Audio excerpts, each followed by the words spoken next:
Nous sommes ici dans un couvert végétal semé cet été après la récolte du blé. Le but aujourd'hui, c'est vous faire découvrir la méthode Mercier qui a pour but d'estimer les restitutions d'éléments fertilisants par notre engrais vert pour la prochaine culture. Une méthode développée en France, en Nouvelle-Aquitaine en 2010. Et on va vous montrer comment prélever les échantillons et après introduire les résultats dans le calculateur. La première chose, c'est d'essayer de trouver une zone représentative de l'ensemble de la parcelle. Si la parcelle est hétérogène, le calculateur permet d'entrer 3 données différentes, donc de faire 3 prélèvements. L'idée, c'est d'avoir 1 mètre carré. Donc là, moi, je prends mes double mètres. Je vais le plier à 1 mètre pour faire un angle droit. Je vais le poser au sol.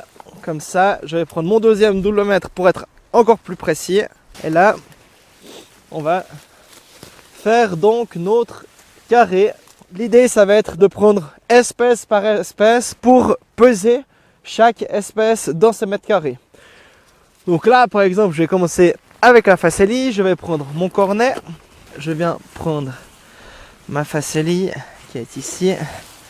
Et je vais vraiment faire un ras pour avoir toute la biomasse aérienne. Donc là, je continue mes prélèvements.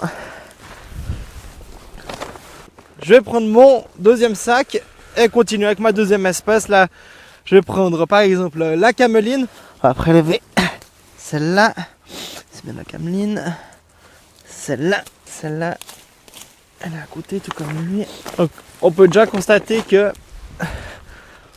la facélie est bien plus présente que la cameline. J'ai prélevé mes 3 premières espèces. Donc la cameline, la facélie et le Niger. On voit que ça a déjà bien dégrossi mon mètre carré. Je vais procéder aux 3 premières pesées. Et là, on soulève. On est maintenant à 1 kg 280 g de facélie dans ce mètre carré. Alors là, je suis arrivé au bout de mes prélèvements. Donc j'ai essayé de récolter au maximum au ras du sol pour avoir un maximum de biomasse dans ce mètre carré. Donc j'ai terminé avec mes repousses, mes radis et mon tournesol. Je vais les peser. Notez dans mon carnet, puis après on va se retrouver dans le bureau pour mettre les résultats dans le calculateur sur l'ordinateur. Donc méthode-merci.fr. Ici, là-haut, on a réalisé un calcul. On vient cliquer dessus pour insérer nos données. On arrive ici, donc on a des données réelles, vu qu'on allait faire des mesures au champ, avec de la biomasse verte. Après, on peut mettre le nom de la parcelle. Ici, dans notre cas, on va appeler ça parcelle numéro 1. Dans notre cas ici, on a une surface occupée de 100%. Le couvert va être restitué au sol et non exporté, ce qui serait par exemple le cas si on mettait des moutons en pâturage dans notre engrais vert, ce qui peut être fait. Après, on doit sélectionner son type de sol. Donc, dans notre cas, on est dans un alluvion limoneux argileux profonde. Et la gestion des résidus. Donc ici, ils seront enfouis par un léger travail du sol avant le semis de la betterave.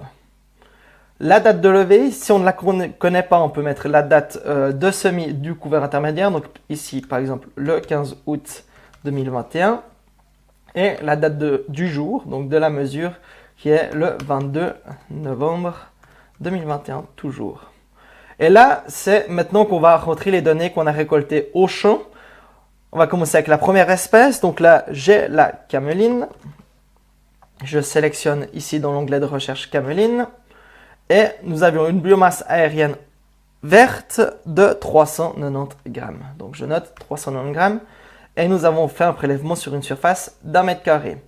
Après là, comme on est sur un couvert multi-espèces, on peut rajouter autant d'espèces que l'on veut. Donc là, je peux mettre la facélie. J'ai inséré toutes mes espèces qui étaient donc dans mon mètre carré. Et je vais venir appuyer tout simplement sur calculer. On peut descendre et on arrive ici sur les résultats. Donc dans un premier temps, on a les caractéristiques du couvert avec donc la matière sèche aérienne produite en tonnes par hectare et aussi l'azote pigé total, donc la partie aérienne mais aussi racinaire, toujours ici en kilo par hectare. Après, on a une deuxième partie, c'est la restitution du couvert au sol. C'est là où les données sont un peu plus approximatives pour la Suisse car il n'y a pas nos données pédoclimatiques qu'on a dans nos régions. mais ça donne quand même une bonne indication. Donc on a des informations pour l'azote, le phosphore, le potassium, le soufre et le magnésium. On a une dernière partie qui est la contribution au stockage de carbone dans le sol avec le carbone stable en tonnes par hectare, mais aussi l'évolution de la matière organique. On voit que cette méthode donne des indications intéressantes sur les couverts intermédiaires, nous permet d'avoir une idée plus précise de leur valeur, ce qui permet par la suite d'adapter son plan de fumure pour la culture suivante et donc diminuer les intrants.